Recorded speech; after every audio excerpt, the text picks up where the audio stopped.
Made a difference in the fight tonight? Oh yeah, I have two main striking coaches, but I have like 5 striking coaches together. I got Mike Vi and Winkle John and Brandon Gibson in New Mexico, and then I have Joel Diaz and his brother Antonio Diaz in Indio. So they all work with me. They all bring something different to the table. So I better be, kind of good at striking after that. Let's talk about the accomplishments for you in this fight. I mean, you're only the second guy to ever knock out Dennis Siver. How does that feel for you? It feels good. I knew in my heart that I could do it. I trained for it, and at this point in my career, I'm ready for anybody. And he was a risky fight for me to take, and I knew that would show like I belong here. Give me the respect.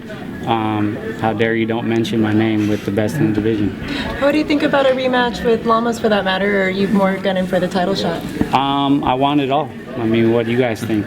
I'd like to hear what the fans think. That's what I care about. Because I can sit here and talk till I'm bored of it. But until you guys or the fans really speak up, it doesn't matter. Seemed like the stoppage there, like you're a little surprised he didn't step in there somewhere. Yeah, I thought he was out. Because I could feel him he wasn't protecting his face. And he was pushing back with his leg.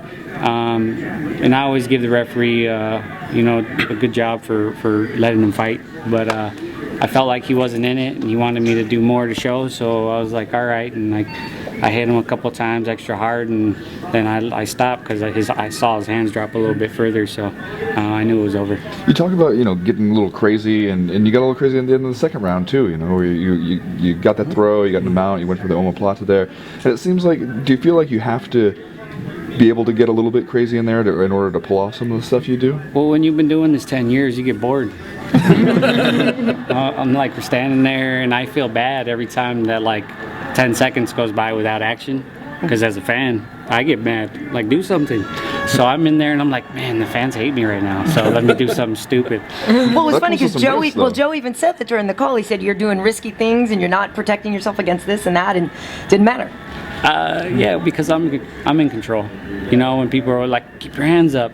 If the guy was faster than I could move, then my hands would be up. When I sparred Tim Bradley, my hands are glued to my face. Guys like that. When I spar these guys that I know I'm faster than, I don't care. Go ahead, throw. You're not going to hit me. Considering his kickboxing background, his stocky build, what are some of the challenges posed to facing someone with sort of his size and build and background? Everybody's got ways of their strengths and their weaknesses, and for him, he had wingy shots, and I had to get in and out without getting clipped. But he left his lead leg out there a lot, so I was able to throw some power in his leg every once in a while. Go upstairs. He always leans to the same side. He always spins one direction. So, like myself, I switch stance, and I'm not really a natural southpaw, but I learned it just so that you would be freaked out that I could do both. And that's all. So he only spins one way. I would have been more freaked out if he did spinning kicks both ways, because then I wouldn't know what was coming. So, knowing that kind of stuff, it makes me feel more comfortable getting in there. Cub, you said you were anxious on Wednesday. You bought a house. You had a vehicle without no air conditioning. Are you going to get the vehicle with AC now? I'm thinking about it, but it'll probably be, like a hybrid car, something cheap. I just want to be comfortable. I'm not about trying to be flashy and being all like that. I know I need to stay hungry as a fighter, and I'm trying to secure my future. Any one of these fights could be my last one. So. We were joking about Greg Jackson and how we think he should have an app, because he's so calming. I got calm between the rounds. How much of an effect does he have on you in between rounds, and what did he tell you specifically between these rounds tonight? Well, it's high intensity in there, and I don't want to be screamed at. I don't want to be out there and having the craziest moment of my life, get back for my minute of rest, and then you scream at me. Then I'm like, damn, I got to go back out there and be like all stressed out again. So I like to relax, catch my breath, drink some water. I'm a pretty calm person in general, so when I can calm myself down, I'm going to come out and perform better in the second, third rounds. It seemed pretty even heading into the third round. He'd had some moments, you'd had some moments. What was going through your mind when you were going into it for the third? I thought I won the second round, which I knew I needed to do after the first round. He was so strong, and I was having a really hard time getting him off me. And so I knew the second round I needed to finish strong. And I thought I did that, so I knew the third round I needed to pick it up. I knew I didn't have to be like super active. I just needed to land everything, and I needed to hurt him a few times, hit him with a couple shots, and make him wobble and show that, you know, I'm not just throwing and missing. I'm hurting him. He had you pinned a few in the first round. Were you surprised, considering his kickboxing background, how his top control was? No, have you seen him? I mean, he's like, you know, he's huge. Yeah, he's like, and I watch video on him, and that's all he does. His leg work, his jiu-jitsu's not great because he doesn't really care about his legs. His legs just move, and in jiu-jitsu you use all four limbs. He's all upper body, so I knew that every day he grapples, he relies on that grip, that strength. So part of our game plan was, you know, separate his head from his arms, and when he's like this, he's strong, and if you stretch him out a little bit, he's going to let go. So easier said than done, but eventually I got up. So do you get any fresh ink after a win, and if so, is there any room left? I see your left leg's looking a little empty there now, right? Yeah, I got this tattoo on my leg about a week and a half ago at a comic book convention. So I get it in where I can, and you know, I work around it. Yeah. And that doesn't mess with the medicals, you know, because, you know, tattoos sometimes they don't like, you know, the blood, and all that. Yeah. Yeah, no, I don't think so. I mean, you might have got me in trouble. So. Thanks, Karen. So we'll cut that out. You were very fluid and deceptive. Were you watching Ali videos or something before this fight? That's just, you know, for so many years I was helping, you know, great fighters like Joe Stevenson and all these guys that used to come around, and I was like their sparring dummy. They used to bring me in. I had a lot of cardio, and I'd never give up. And I would always emulate other people's styles. And, you know, I finally, at this point in my career, know what my style is and what I'm good at. And with my boxing coach, Joel Diaz, has really taught me how to be slick.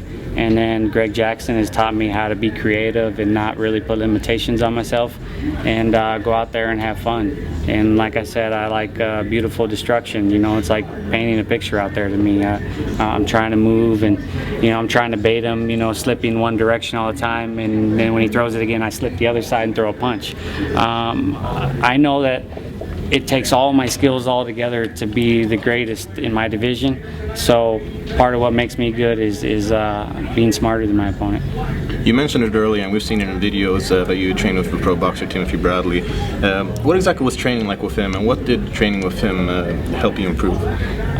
You know, I only spar with him here and there, but just training side by side with him, just seeing the way that he fought Pacquiao, and no matter what anyone says, he went out there and he got hurt, and he fought a great fight, and I just saw that and just admired that heart and that spirit and that fearlessness. And that's what it takes at this point in your career. Is everybody in the UFC has talent, you know, and I know that I'm up there at the very top, but it just took me believing in it 100%, no doubts, and just getting in there and executing and you know, letting my work speak for itself.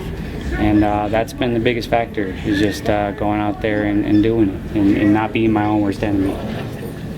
With this fight, is there anything that you see in your fighting that you know you can improve to get you to that next level of a fighter? Yeah, it's just sharpening everything. I feel like I've added so many tools, and it's taken me a long time to really put all those together. And I feel like just tightening them all up and being more accurate, you know, faster, better cardio, just keep building. That's what I've been doing, and I feel like I'm getting stronger every fight. With 5 straight impressive wins, you surely can't be far off from a title shot now, but now it's the Korean zombie Chan Sung Jung who's got it. Who do you have picked in the winner between him and Aldo, and why? Well, I don't think he would have beat Lamas, so I don't think he'll beat Aldo. Are you going to be at that fight? The Aldo zombie fight? Zombie fight? That one's in Brazil, right?